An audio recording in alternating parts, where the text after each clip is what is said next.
get straight into it. Julia, the market did hit a 6-week high before we lost a bit of steam. What was behind the pullback? It was a good start for the Aussie share market. If we have a look at the intraday graph, you can see that we saw the 6-week high quite early on, and then we did see a bit of a pullback. Some of the numbers coming out of China today were a little bit of a concern. They're the trade numbers, where we did see the trade surplus down by 39% year on year.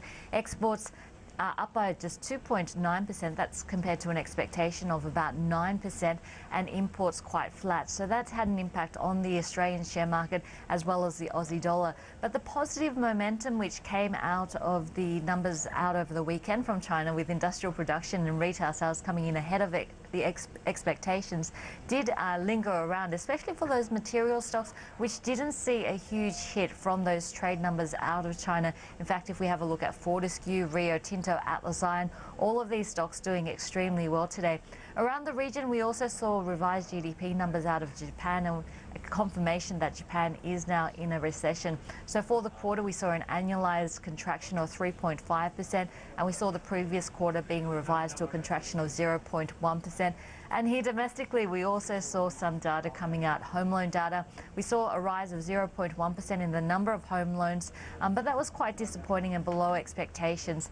In terms of sectors, we saw the property and the material sectors outperforming. In fact, if we have a look at the top performing blue chips in the top 20 index, they were Rio Tinto, Westfield, as well as BHP. So that gives you a flavour of where the big moves today were. So all in all, the Australian share market was off to a good start, but in the end, only up by 0.1% and about $3.1 billion worth of stock being traded.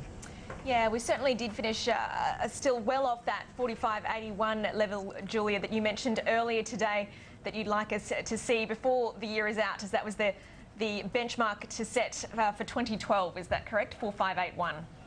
If we have a look at the year's high, it was at 4,581 points, and that was reached on the 18th of October. The good news is that in today's trade, we got 10 points away from that number at 4,571 points. So if we can continue this positive momentum, it is a real possibility that we could test the highs of the year before year end and make a new 52-week high. So we are watching that number carefully, but altogether today's action was a little bit soft. Earlier on, we did reach that 6-week high, but of course we failed at that level. We'll be watching overnight markets to see whether we're going to test it again tomorrow.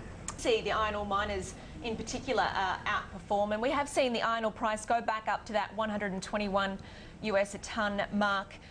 But looking particularly at Atlas Iron, Julia, its shares really rocketing higher today, saying it aims to increase its production from around 7 to 14 million, spending another 600 to 700 million in capex.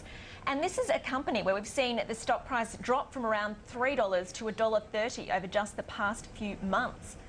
I think it's a combination of factors. Certainly the iron ore price jumping about 2.2% over the weekend to a 7-week high were good news for those iron ore miners, especially the single commodity plays which are highly leveraged to the iron ore price. So it was the likes of Atlas Iron and Fortescue which did do well on the market today, but also Atlas announcing another funding deal, and this is $325 million US in total, and it means that their growth plans from 6 million tonnes per annum up to 12 million tonnes per annum by the end of 2013 are now fully funded. So that's a positive for Atlas. Also, if we have a look at this funding, there's no covenants involved. So that's despite, I guess it's covered against the volatility in iron ore price in terms of this funding deal. So that was seen as a positive for the market as well. So some ambitious plans by Atlas Iron, and it's a good thing that we are seeing a recovery in prices, because of course that means operating cash flow also increases for Atlas Iron.